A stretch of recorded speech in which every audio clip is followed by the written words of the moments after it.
Please welcome Mr. Stephen Miller. It's amazing that the very thing that we depend upon for survival is subject to one of the most unpredictable forces on the planet. When you know how much of our food supply could be lost even in the tiniest variations of weather, it's a miracle that we exist. The Yield's an Australian ag-tech business. Our purpose is to feed the world without wrecking the planet. The Yield takes microclimate sensing data and combines it with predictive modelling so that we can help growers improve their yields and reduce their risks.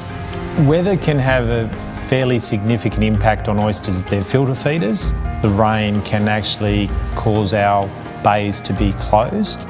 What we need is information that helps us to make decisions regarding opening and closing, and that's where the Yield fits into that mould. The Yield specifically designed a sensing system that can measure the water that oysters drink, and we send this data to Microsoft's cloud. We then deliver the data in easy-to-use apps so that growers and industry regulators can make fast, informed decisions. We also use Azure machine learning to predict local conditions and reduce uncertainty. So only 3 weeks ago, we were faced with the problem of lots of rain, changes in our environment. But this time, through the Yield's technology and assistance, we were able to prove that the impact from the runoff was not significant enough to make us close.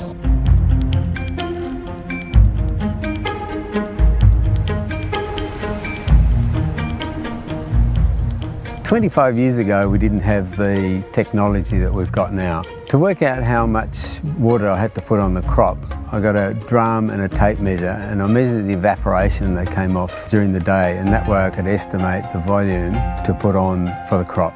The new app takes the guesswork out of farming. It's an exact science, and the whole objective is to get high yield. We're partnering with Bosch to develop our microclimate sensing system. It's an irrigation app, but it's so much more than that. Getting the water content right at harvesting time is critical for shelf life. You're never going to replace farmers. What we do is give them the technology to make their job easier. We can save the industry millions by just knowing the exact time to harvest so we can extend shelf life. Well, I'm a bit of a techie, so bringing data analytics into the farming arena, I get really excited. Each year we lose about 200 tonnes of lettuce to water-related issues. We believe with the Yield, we can reduce that by 30%, saving the company hundreds of thousands of dollars each year. We'll be able to turn that data into useful information that we can use in the field in real time. Today we're using our technology to improve profitability for growers. But who knows? In the future we might be relying on this type of technology to feed ourselves. The data's all there. It's just a matter of the right technology to make use of it.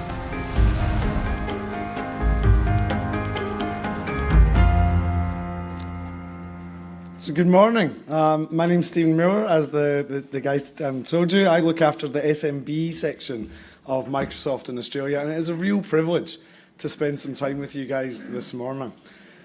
That video really encapsulates how Microsoft sees the future of technology, how we really see the intersection between society and what technology enables. And there's a lot of talk that goes on in the press and around analysts, etc., about the impact of artificial intelligence, the impact of technology on our privacy, on how we do things in the day-to-day environment.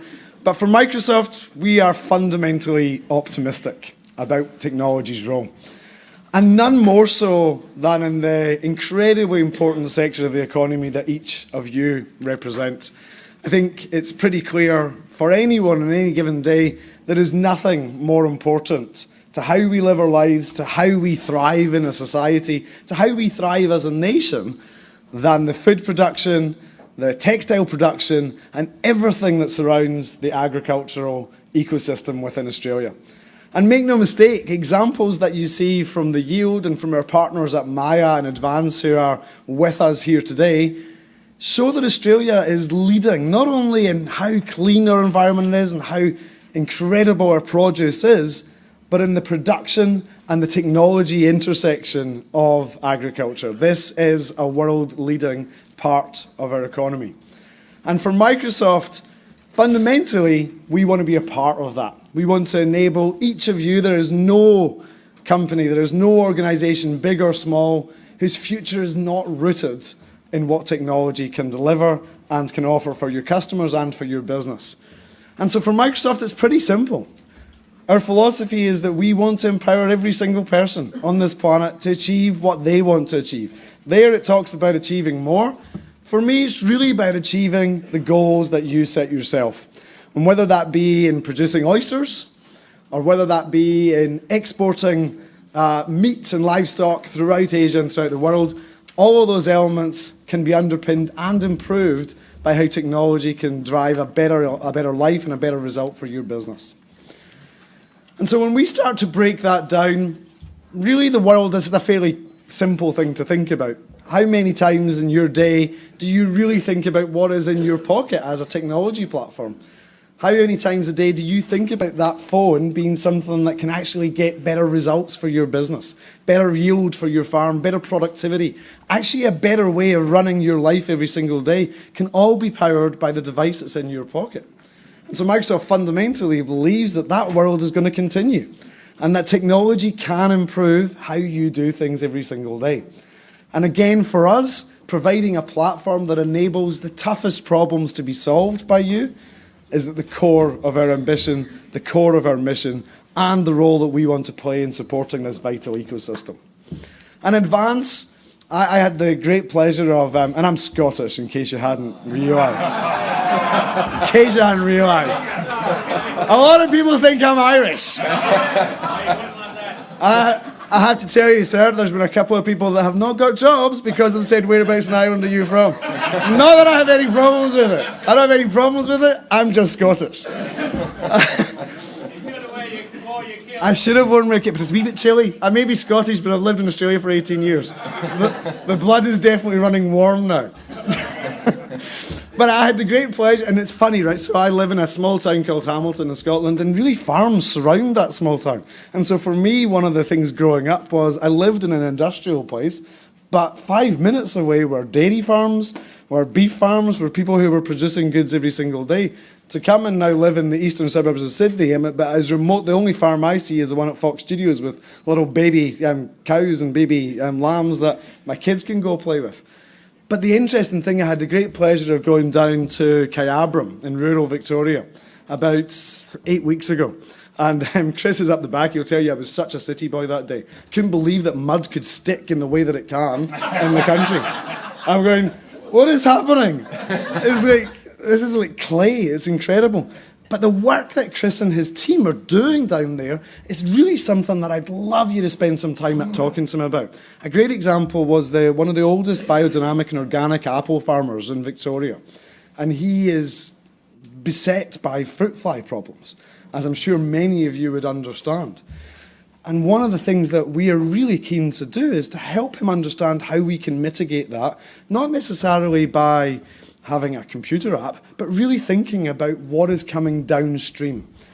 And the guys at Advance have developed a system where there's little cameras in the fruit fly traps to test the efficacy of those fruit fly traps. And they're connected up to our cloud platform via Cortana Analytics. And that image gets posted up every single day, about 4 times a day, catching the fruit flies, and it can tell the type of fruit fly that is moving through the Murray-Goulburn Valley. That then helps us get that information back to the CSIRO, and we can really understand which traps are more efficient, but also what tactics can we use to mitigate that as it flows through the valley. Now, it's a really good example of technology underpinning what is essentially a human idea. The farmer knows what the problems are going to be. The farmer knows where this is going to be coming and what challenges it represent, but technology helps them respond faster. Technology helps us share that information and that data, and technology helps us find solutions to that problem in a much deeper way than we've ever been able to before, and in a much faster way than we've ever been able to do before. Our other friends at Maia, who are from Armadale up in northern New South Wales, have developed a platform which is effectively enabling you to manage livestock, to think about the productive yield that you get from your livestock by understanding the climate conditions, the climate forecasting, and how that then represents and plays into the feedlot that you have to give your livestock, and also to the trading yield that you can get for livestock. So it's not necessarily about responding and reacting, it's also about getting ahead of it and growing and forecasting. Now for Microsoft, we don't develop those individual solutions, but what we do is create a platform that enables that to be successful. Now, at the very, very back of this incredibly long room, I'm conscious that I keep stepping back. So if I do start to lose you from an audio perspective, just put your hand up and I'll make sure that I lean forward a bit. And what does this really mean? All right? And what this really means is, for Microsoft, we believe in the breadth of our technology solutions. We don't think that you should have to really think about how you interact with technology.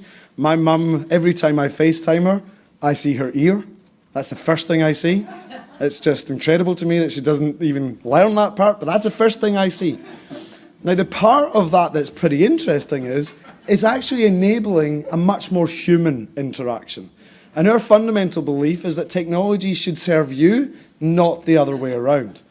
And so your questions, the way that you work in a normal environment, bless you, the way that you think about things on a day-to-day basis, my apologies, it's habit. My mum would I'd get a slap on the ear if I didn't do that. It's just a habit thing, I'm sorry. Should be personal to you. It should allow you to interact in the way that you would do with a pen and paper, the way that you would ask a question with your voice, the way that you would seek information on any given day. Technology should serve you. And so our fundamental belief is that creating more personal computing is to enable that to happen. And you see some of these examples. Our platform is called Cortana, that does voice analytics. You may see it on your iPhone with Siri, and you may see it on an Android phone with Google. But these are the types of things that are going to accelerate in their adoption, but also accelerate in how they help you.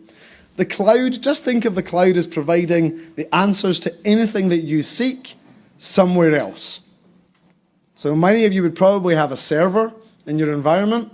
They're now run by the big companies. The way to think about it is you have access in such a much more compelling way to incredible computing power, to incredible analytics, and to incredible intelligence. That was previously the domain of big government departments, big banks, big insurance firms. That's now available to any of you any single day to access that in a democratized way, and one that won't cost the earth. And reinventing productivity and business processes, for us, some of the core things that I've spoken to you about from Maia and Advance are at the heart of that. How do you get predictive analytics? How can you say, what is my soil loss? What is the moisture loss from my soil? What is the salinity level that's sitting across my paddocks? Is that going to impact how I can proceed to harvest over the next few days? All of those elements in a natural way are able to be answered by the power of understanding analytics at a mass scale. And for us, that also gets connected by this core element of how do you have conversations as a platform? The natural usage language. My best experience, and I know Telstra are one of the sponsors, and this is actually a positive Telstra story, so I'm saying that straight up front. My best experiences with Telstra, from a customer perspective, are when I use their automated bots, when I use their chat, their click-to-chat elements on their website. I get answers much faster than I do if I'm getting bounced around the variety of different people that make up the Telstra organisation. And that's where we see the future. We do see a future where assistance comes to you at a time and a place and on a device of your choosing. And it has the power and the intelligence to answer those questions. And so conversations in a natural way, breaking down the barriers of language, of speech, of dialect and style, are the elements that we see as fundamentally rushing in a new future that will enable each and every one of you to be a technology provider and a high-power technology user. And so you see that from us, inclusivity and respect, trustworthy and augmenting human experiences. There is a difference in perspective here on the technology landscape at the moment. There is one essence that says you have virtual reality, so that you create a new sense of reality. Or there's one that says, which is our fundamental belief, humans are at the centre of the technology experience and you want to augment their reality. You want to enhance that, make life easier, not displace life. And I see that with my two kids every single night. I want them off their screen and in my reality, not this reality that's sitting on the phone. So our fundamental belief is that it should enhance the human experience. We've talked about that with bots, of digital assistants and of people. Human language being the new user interface. You're used to, when I open up my Windows 10 Surface Book every morning, I actually don't type in a password. I don't touch anything. It scans my eye and lets me into the PC. And by the way, it not only lets me into the PC, it then connects me across everything that I do on Office 365, on my phone, on anything that I'm using as a single sign-on. That technology is here right now, and you can't believe how empowering it is to not have to remember passwords, to not have to think about what you're going to put in. Because I have multiple passwords, and I'm often getting locked out of stuff because I forget which ones I've used where. So we believe that this is the future. And the challenge that I give to you, the challenge that I'd love you guys to think about as you sit in an incredibly important forum for the future, not only of your industry, but of Australia's economy, is to think of technology as core to your business. Don't be afraid of what it offers. Understand that there are a litany of organisations out there. Maia is a classic example where they've come from farming roots. They know your challenges. Advance are exactly the same. They serve a farming community. They serve a community that is built on agriculture. And every single day, they, backed by Microsoft, are taking steps to help you guys improve not only how you produce, not only the way that you go to market, but also how you live your lives and how you too can have an experience which is matching technology with a great life experience. So for me, I couldn't be more privileged to stand here in front of you. I've learned so much about agriculture over the last 12 months. It's all been incredibly fascinating. I leave you with the knowledge that Australia not only is safe in the hands with all of you producing the crops, the livestock, and the lifeblood of what we do, but you're also at the forefront of a burgeoning industry where agri-tech is so hot right now in the tech community that I encourage each of you today to investigate what you can do with technology to deliver better outcomes and imagine what's possible. Thank you for your time. Thank you for your hospitality.